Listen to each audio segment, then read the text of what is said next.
जम्मू कश्मीर जो कि अब पूर्ण राज्य की जगह केंद्र शासित प्रदेश के तौर पर है, उसके भी इस नए स्टेटस में 1 साल हो गए हैं। पिछले 31 अक्टूबर को इसके लिए नोटिफिकेशन जारी की गई थी और जाहिर है पिछले 1 साल का यह जो पूरा का पूरा पीरियड रहा, जब आर्टिकल 370 को समाप्त किया जा रहा था, खुद प्रधानमंत्री ने या फिर गृह मंत्री अमित शाह ने कहा था कि यह 370 की समाप्ति कश्मीर के लिए एक नए सुनहले भविष्य का आगाज है और उसी तरफ पूरी गाड़ी जाएगी। हमारे साथ हैं जम्मू कश्मीर के लेफ्टिनेंट गवर्नर मनोज सिन्हा जी। सिन्हा जी, आपका स्वागत है न्यूज़ 18 नेटवर्क में। धन्यवाद ब्रजेश जी। 1 साल का समय हो गया और इसी बीच आपकी जम्मू कश्मीर में एंट्री हुई है। आपका एक रिच पॉलिटिकल पास्ट है, खुद जनप्रतिनिधि रहे, संसद में आए, केंद्र सरकार में महत्वपूर्ण भूमिकाओं का निर्वाह किया और उसके बाद से जम्मू कश्मीर के आप लेफ्टिनेंट गवर्नर हैं।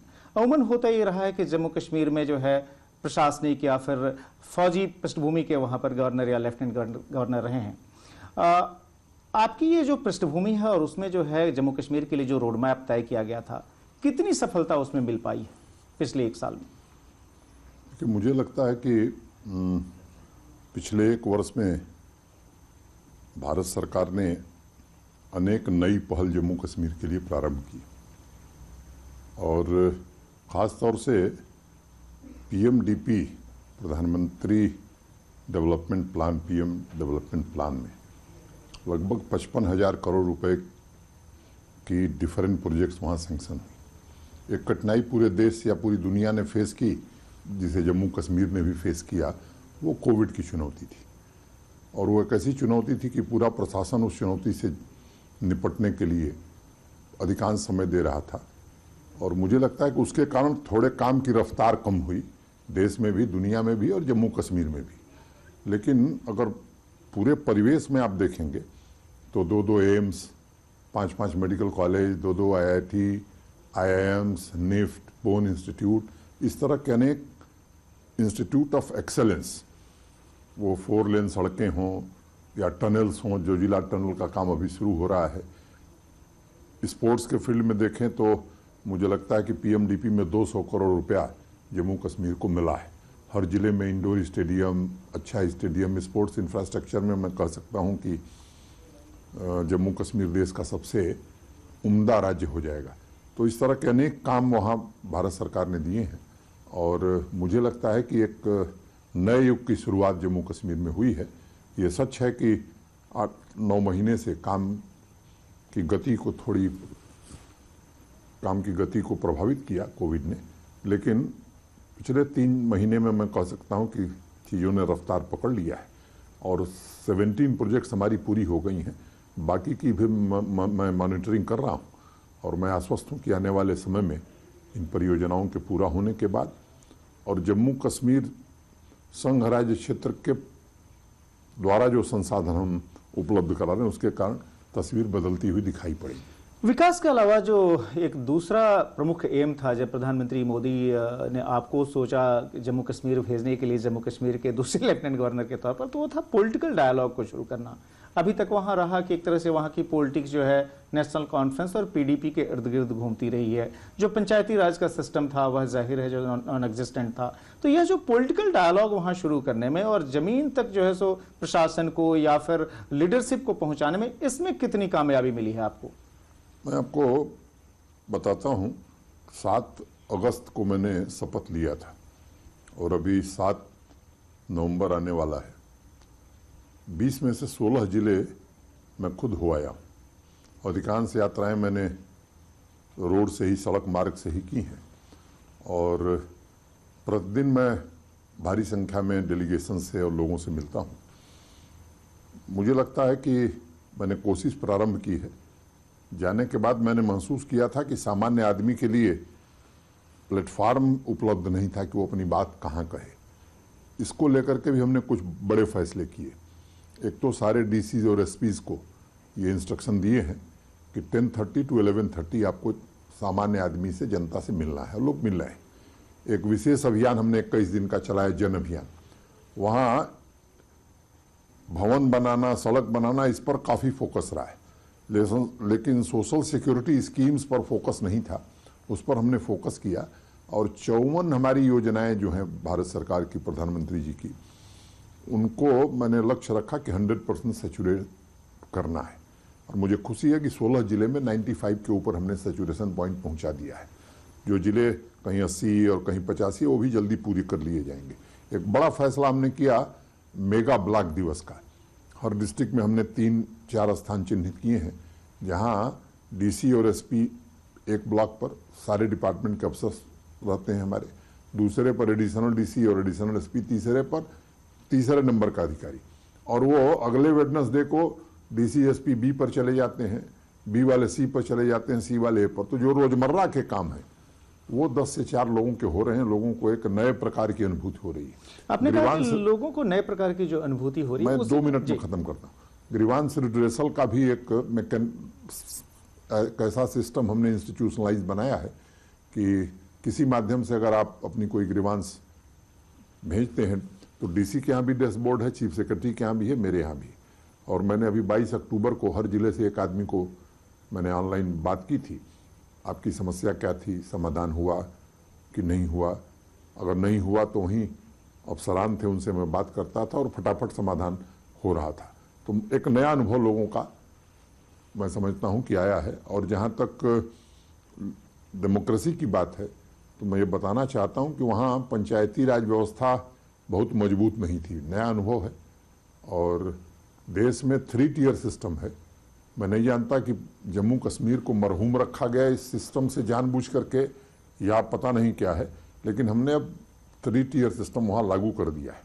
73rd अमेंडमेंट जो कॉन्स्टिट्यूशन में हुआ 92 में, तो पार्लियामेंट में ये बात कही गई थी कि 3 टियर सिस्टम होगा, देश के अनेक राज्यों में। अब 3 या 4 नवंबर को वहाँ घोषित होने जा रहे हैं चुनाव। तो पंच सरपंच, बीडीसी मेंबर और बीडीसी चेयरमैन, और डीडीसी डिस्ट्रिक्ट डेवलपमेंट काउंसिल के मेंबर और उसके चेयरमैन, तो उनकी अहम भूमिका होने वाली है ग्रास रूट डेमोक्रेसी को मजबूत करने के लिए, जिले की प्लानिंग और डेवलपमेंट को आगे बढ़ाने के लिए। अब केवल डीसी जिम्मेदार नहीं होगा, बल्कि जनता के चुने हुए प्रतिनिधि जिले के विकास में अपनी महत्वपूर्ण भूमिका निभाएंगे। इस दिशा में जम्मू कश्मीर आगे बढ़ा है। अभी हाल में जो एक विवाद काफ़ी जम्मू कश्मीर में बढ़ा है और वो है ज़मीन से जुड़े कायदे कानून, जो नई व्यवस्था आपने की है। एक तरफ जो रोशनी एक्ट को जो है अबॉलिश किया गया, हाई कोर्ट का आदेश भी था, दूसरी तरफ जो है आपने जो दूसरे प्रोविजंस किए। जम्मू कश्मीर की जितनी भी पार्टियां हैं वो ये कह रही हैं कि यह जो है जम्मू कश्मीर के लोगों को इससे काफ़ी बड़ा नुकसान होने जा रहा है, इसको लेकर कोलाहल मचा हुआ। आखिर इससे क्या इम्पैक्ट पड़ने वाला है? क्या वाकई ऐसा होने जा रहा है जैसी आशंका जाहिर की जाए? मुझे लगता है कि 70 साल की नाकामियों को छिपाने के लिए एक फॉल्स प्रोपेगेंडा वहाँ शुरू किया गया है। और रोशनी एक्ट के फैसले को अगर आप देखेंगे, उसकी बारीकियों में आप जाएंगे, तो 3,48,000 कैनाल जमीन में से 3,40,000 कैनाल जमीन मुफ्त में बांटी गई। और हाईकोर्ट ने जो टिप्पणी की है वो बड़ी इंटरेस्टिंग है।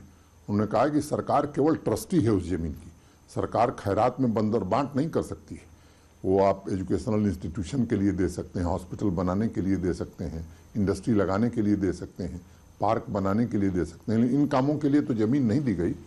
और रसूखदार लोग कौड़ियों के भाव ज़मीन लिए। मैं समझता हूं कि उस आलोक में अगर लैंड लॉ को देखेंगे तो मैं कहना चाहता हूं कि मोटे तौर पर 88% के आसपास ज़मीन जो है वो एग्रीकल्चरल लैंड है, और उसमें 1 इंच ज़मीन किसी बाहरी व्यक्ति को नहीं मिलने जा रही। हाँ, ये सच है कि हम इंडस्ट्रियल स्टेट बनाना चाहते हैं, हम आईटी सिटी बनाना चाहते हैं, आईटी पार्क बनाना चाहते हैं, मेडी सिटी हम बनाना चाहते हैं। और मुझे लगता है कि किसी को ये हक नहीं है कि किसी का बच्चा लंदन में पढ़े, कोई बीमार हो तो उसका इलाज देश नहीं दुनिया के अच्छे अस्पताल में हो, और जम्मू कश्मीर के सामान्य नागरिक के लिए प्राइवेट सेक्टर के बढ़िया इंस्टीट्यूशंस ना हो, इंडस्ट्री ना हो, रोजगार के लिए अच्छे हॉस्पिटल्स ना हो। मैं समझता हूँ ये उचित नहीं है, और उस दिशा में एक महत्वपूर्ण फैसला है। और इंडस्ट्री की जो पहली अनिवार्य शर्त है, मैं मानता हूं कि वो है लैंड, और दूसरी है रॉ मटेरियल की अवेलेबिलिटी। तो कश्मीर, जम्मू कश्मीर इस मामले में समृद्ध है।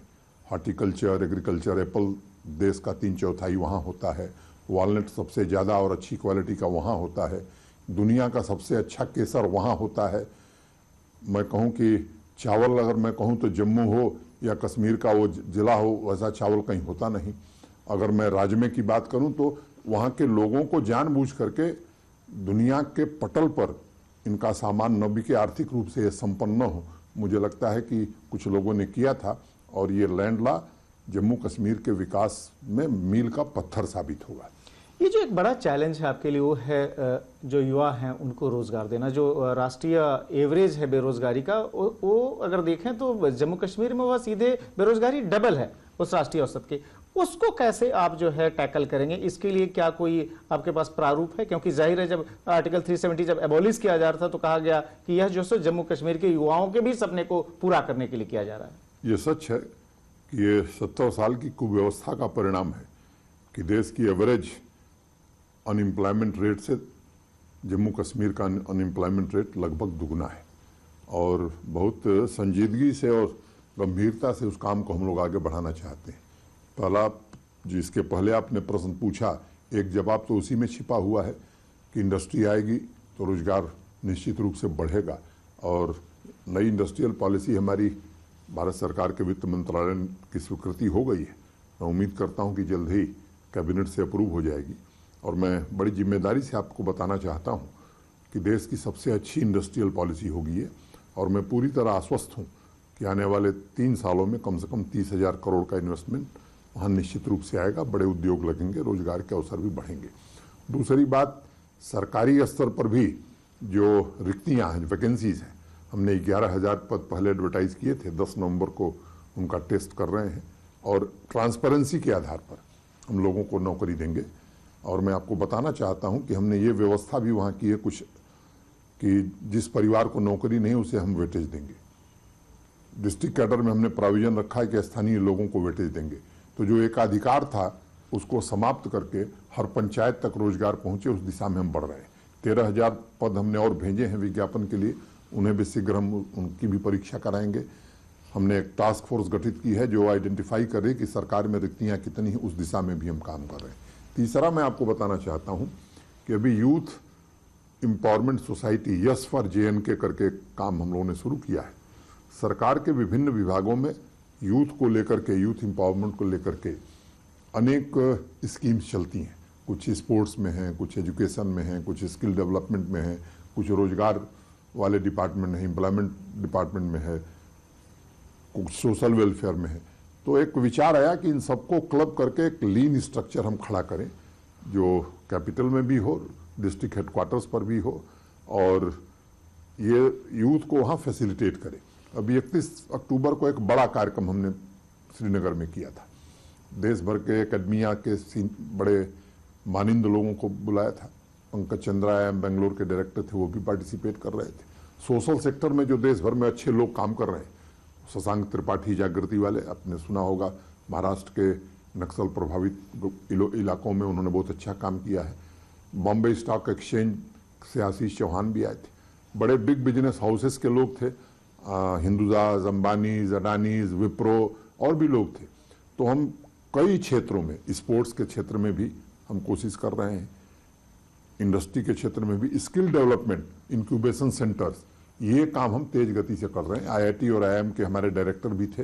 तो इस काम को हम आने वाले दिनों में तेज गति से बढ़ाना चाहते हैं और एक लक्ष्य रखा है उसमें हमने कि आने वाले 5 साल में 2025 तक 80% युवाओं को किसी प्रकार से रोजगार के अवसर हम उपलब्ध करा सकें। एक तरफ आपके पास इस तरह का ब्लूप्रिंट है और जिसके लिए आप एफर्ट्स भी ले रहे हो, और दूसरी तरफ वहाँ की जो दोनों ही प्रमुख पार्टियां खासतौर पे कश्मीर वैली में जो रही हैं, चाहे वह NC हो या फिर PDP हो, वो खासतौर पे फारूक अब्दुल्ला तो ये कह रहे हैं कि आर्टिकल 370 को लाए बिना जो है जम्मू कश्मीर का डेवलपमेंट हो ही नहीं सकता। यहाँ तक कि दोनों ही एक साथ मिल गए हैं और वो चीन तक की मदद लेने की सोच रहे हैं आर्टिकल 370 की बहाली के लिए। तो इस तरह की जो पॉलिटिकल रेसिस्टेंस है वहाँ पर वैली में, और खासतौर पे ये जो लीडर्स के जो बयानात हैं, उसके बीच वहाँ डेवलपमेंट की प्रोसेस को आगे बढ़ाना कितना बड़ा चैलेंज है? मैं इसे किसी चुनौती के रूप में नहीं देखता हूँ, क्योंकि मैं देख रहा हूँ कि वहाँ का सामान्य व्यक्ति, उसके मन में एक नई प्रकार की आशा और आकांक्षा पैदा हुई है। और मेरी जिम्मेदारी यह है कि उनकी आशाओं को पंख लगे, उनकी आकांक्षाओं को पूरा किया जा सके। और उसके लिए मैं पूरी शिद्दत से, पूरी ताकत से और पूरी क्षमता पर कोशिश करूँगा। एक बात मैं जरूर कहना चाहता हूँ कि संवैधानिक पदों पर जो लोग रहे हैं, उनको कुछ भी बोलने के पहले ये याद करना चाहिए कि उन्होंने संविधान की शपथ ली थी।